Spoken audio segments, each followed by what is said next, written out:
नमस्कार दोस्तों, स्वागत है आप सभी का अपने YouTube channel M base educator में। जैसा कि आप सभी को मालूम है कि एम बेस एजुकेटर आप सभी के लिए समय-समय पर सफल प्रतियोगी छात्र-छात्राओं से आपको रूबरू कराता रहा है, जिसका उद्देश्य आपको मोटिवेट करना है, जिससे कि तैयारी करने वाले छात्र-छात्राओं का मोटिवेशन हो सके। आज इसी क्रम में हम पहुँचे हैं मोहद्दीनपुर, जहाँ के एक होनहार स्टूडेंट जिनका नाम है मुलायम सिंह यादव। उन्होंने एडीओ कृषि के पद पर सिलेक्शन पाया है। उत्तर प्रदेश राज्य सेवा आयोग ने जो अभी परीक्षा करवाई थी 2020 में, उसका जो परिणाम अभी आया है कुछ ही दिन पहले, उसमें आपने 23वीं रैंक प्राप्त की है, जिसमें कुल सफल छात्र छात्राओं की संख्या 458 है। तो ऐसे होनहार छात्र से अभी हम आप लोगों को रूबरू कराते हैं, बातचीत करेंगे कैसे उनकी ये अचीवमेंट हुई है। तो चलिए हम आप लोगों की बात करवाते हैं मुलायम सिंह यादव से, जो मोहद्दीनपुर से बिलोंग करते हैं, जिन्होंने अभी एडीओ परीक्षा में अपनी 23वीं रैंक प्राप्त की है और कैसे इन्होंने अपनी ये अचीवमेंट प्राप्त की है, इस बारे में हम जानेंगे उनकी पूरी जर्नी। तो सबसे पहले तो आपको सफलता की बहुत ढेर सारी शुभकामनाएँ। आपको भी सर, और हम धन्यवाद देते हैं आपके एमबीएस एजुकेशन प्लेटफॉर्म का। सबसे पहले तो मुलायम सिंह हमारे दर्शकों को अपना परिचय दें और अपने फैमिली बैकग्राउंड के बारे में भी बताएँ। मेरा नाम मुलायम सिंह यादव। पिता का नाम श्री अजय कुमार सिंह, माताजी का नाम कुंती देवी, जो कि एक साधारण किसान परिवार से आते हैं। हमारे पिताजी व्यवसाय कृषि है। हमारे दादाजी सेवानिवृत्त प्रधान अध्यापक हैं। क्या आपका शुरुआती एम रहा था कि हमें अपना करियर जो है वो बनाना है, वो एग्रीकल्चर में ही बनाना है? ध्यान रहे कि हमारे पिताश्री कृषि से ही संबंधित हैं और कृषि को ही बेहतर समझा, क्योंकि कृषि ही एक है अर्थव्यवस्था की रीढ़ है, जबकि भारत हमारा एक कृषि प्रधान देश है। ये बिल्कुल सही है। हिंदुस्तान की जो अर्थव्यवस्था है वो कृषि पे ज़्यादा डिपेंड है। आपको मालूम है कि हमारे देश में नियर अबाउट 70+% जो है लोग किसान ही रहते हैं। और जैसा कि आपने कहा कि ये जो आपने चुना है कृषि विज्ञान को, इसमें तो आज के टाइम पे बड़ी अपॉर्च्युनिटीज़ हो गई हैं। जैसे कि अगर 10 बच्चों से बात करो तो उसमें से 4 ऐसे मिल ही जाते हैं कि भई हमें तो अपना एग्रीकल्चर में अब करियर बनाना है। तो इन संभावनाओं के बारे में ज़रा बताइए कि जो स्टूडेंट्स तैयारी कर रहे हैं उनके लिए भी थोड़ा मार्गदर्शन हो सके। कृषि विज्ञान में क्या-क्या संभावनाएँ आज के तौर पे डेवलप हुई हैं? कृषि क्षेत्र एक ब्रॉड क्षेत्र है, बड़ा क्षेत्र है। इसमें प्लस आप इसमें एक अपना व्यवसाय तो कर ही सकते हैं। एक आप कुशल और अच्छे साइंटिस्ट भी बन सकते हैं। वैसे आज के टाइम पे कृषि को देखा जाए तो वो भी एक अच्छा खासा व्यवसाय का रूप ले चुकी है। और कृषि जो है बहुत ऐसे एग्जाम्पल्स मिलते हैं, बड़े बड़े अच्छे लोग पदों पे रह करके आए हैं वापस, तो उन्होंने कृषि को अपने व्यवसाय के तौर पे चुना हुआ है। कहाँ तक ये सही है? व्यवसाय के तौर पे भी व्यवसाय के तौर पे चुना तो इसको कम कहा जा सकता है, लेकिन उन्हें कृषि को मजबूती प्रदान करने के लिए, एक अच्छा उपहार देने के लिए, एक अच्छा कह लीजिए कि अच्छे व्यवस्था को डेवलप करने के लिए, कृषि को एक उत्तम खेती बनाने के लिए उन्होंने अपना बहुत योगदान दिया। जैसे एम.एस. स्वामीनाथन जैसे हमारे कृषि विशेषज्ञ रहे हैं। हरित क्रांति जैसे हरित क्रांति भारत में हरित क्रांति के जनक एम.एस. स्वामीनाथन जैसे रहे हैं। उन्होंने हमारे यहाँ भूखमरी जैसी स्थिति को कंट्रोल करने के लिए, एक समय था हमारे समय में जब एक टाइम का भोजन रहता था। जी, जी, जी। एक टाइम तब उस समय हमारे लाल बहादुर शास्त्री जी प्रधानमंत्री थे। आपको याद दिलाएँ कि हमारा देश जो है, जब हमारे देश के प्रधानमंत्री लाल बहादुर शास्त्री जी हुआ करते थे, मैंने भी उसके बारे में पढ़ा हो कि उस वक़्त हमारे देश के ये हालात हुआ करते थे कि पेट भरने भर को हम लोग अन्न नहीं उगा पाते थे।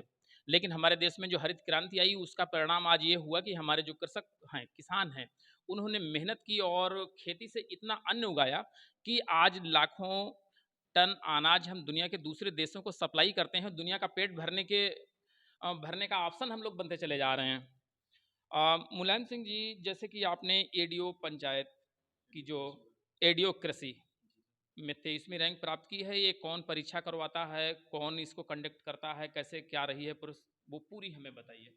इसका इसका जो चयन उत्तर प्रदेश लोक सेवा आयोग प्रयागराज के माध्यम से होता होता रहा है। विगत वर्षों में मेन परीक्षा के तहत होता है। इस बार उत्तर प्रदेश सरकार ने कृषि आयोग का गठन करके नई वैकेंसी उत्तर प्रदेश लोक सेवा आयोग के माध्यम से ही विज्ञप्ति जारी की है। इसके तहत सम्मिलित कृषि राज्य सेवा परीक्षा 2020 का एडवर्टाइज विज्ञापन 2020 में जारी हुआ। तत्पश्चात 2021 1 अगस्त 2021 को इसकी प्रारंभिक परीक्षा संपन्न हुई। 26-27 नवंबर मुख्य लिखित परीक्षा इसकी संपन्न हुई। प्रीलिम्स पास करने के बाद ही मेन परीक्षा के लिए अप्लाई कोई कर सकता है? जी जी। अच्छा, तो आपने प्रीलिम्स में कितना स्कोर किया था? हमारा प्रीलिम्स में 62% स्कोर था, जबकि मैं कट ऑफ निकालना 40% रहता है। तो जो मेन परीक्षा जो रही है उसमें आपने क्या रैंक रही है, कितना आप लाए हैं, उसके बारे में भी हमारे दर्शकों को आप बताइए। जी, हमारा ग्रेजुएशन चंद्रशेखर आज़ाद कृषि प्रौद्योगिकी विश्वविद्यालय एग्रीकल्चर से रहा। फिर पोस्ट ग्रेजुएशन भी वहीं से रहा, soil conservation and water management, जिसको भूमि प्रबंधन भूमि संरक्षण जल प्रबंधन विभाग के नाम से भी जानते हैं। उसमें स्पेशल पोस्ट आती है एग्रीकल्चर की, उसके माध्यम से हमने अपने विभाग में 23 रैंक प्राप्त की। 23वीं रैंक प्राप्त की है। अब आप एडीओ कृषि के पद पे तैनाती पाएंगे। जी सर। सही है। जी सर, रेडियो कृषि। उसमें सर कैटेगराइजेशन है, उसमें 4 विभाग हैं। जी। एक प्लांट प्रोटेक्शन है, एक डेवलपमेंट है, एक एग्रोनॉमी का है, एक भूमि संरक्षण का है। तो भूमि संरक्षण में हमारा चयन हुआ। तो बहुत बहुत बधाई मुलायम सिंह। और जो आपने ये जो सफलता पाई है, इसका श्रेय आप किसे देना चाहते हैं? इसका श्रेय हमारे सेवानिवृत्त प्रधानाध्यापक हमारे दादाजी बैठे हैं, इनको हम जाते हैं, और हमारे पिताश्री को जाते हैं, जिन्होंने हमें अपने बहुत हमको अपने आत्मनिर्भर बनने का मौका दिया, उचित शिक्षा देने का अवसर प्रदान किया। और हमारे एक कुशल मार्गदर्शक डॉक्टर मनोज कुमार यादव, जो असिस्टेंट प्रोफेसर हैं जनता कॉलेज बकेवर इटावा में, वो हमारे कुशल मार्गदर्शक बने। और हमारे साथ मुलायम सिंह यादव के दादाजी भी हैं, आप सेवानिवृत्त प्रधानाध्यापक रहे हैं, परमाई लाल यादव जी। और हम जानना चाहेंगे दादाजी, आज जो पोते ने जो अचीवमेंट प्राप्त की है, कैसा लग रहा है? ये बहुत अच्छा लग रहा है।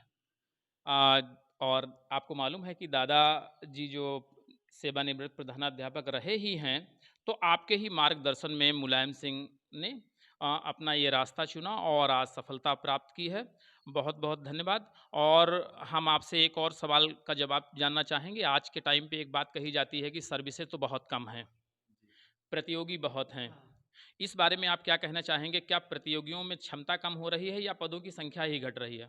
प्रतियोगियों में क्षमता का भी थोड़ा अभाव है, थोड़ा थोड़ा पदों की भी कमी रही है। प्रतियोगी छात्र हमारे पढ़ते तो मेहनत से हैं, लेकिन रिवीजन नहीं करते, पुनरावलोकन नहीं कर पाते, और नया पढ़ते जाते हैं, जो सिलेबस के अकॉर्डिंग नहीं पढ़ पाते हैं। वो सिलेबस नहीं देखते हैं, जब बल्कि वो नई नई मैगजीन ला के अपने रूम में टेबल पर जमा करके उन पर धूल जमाए रखते हैं। उनको अपने सिलेबस के हिसाब से नहीं पढ़ पाते हैं, इसीलिए वो विगत वर्षों से परिणाम डाउन निचले स्तर पर चला जाता है। तो क्या संदेश देंगे आने वाली जनरेशन को कि मेहनत करते रहिए, संभावनाएं कभी कम नहीं होंगी? मेहनत करते रहिए, संभावनाएं कभी नहीं कम होंगी। दूसरी बात है सर, इसमें आप नया तो पढ़िए, लेकिन पुराना जो पढ़े हुए हैं उसका पुनरावलोकन, रिवीजन जरूरी।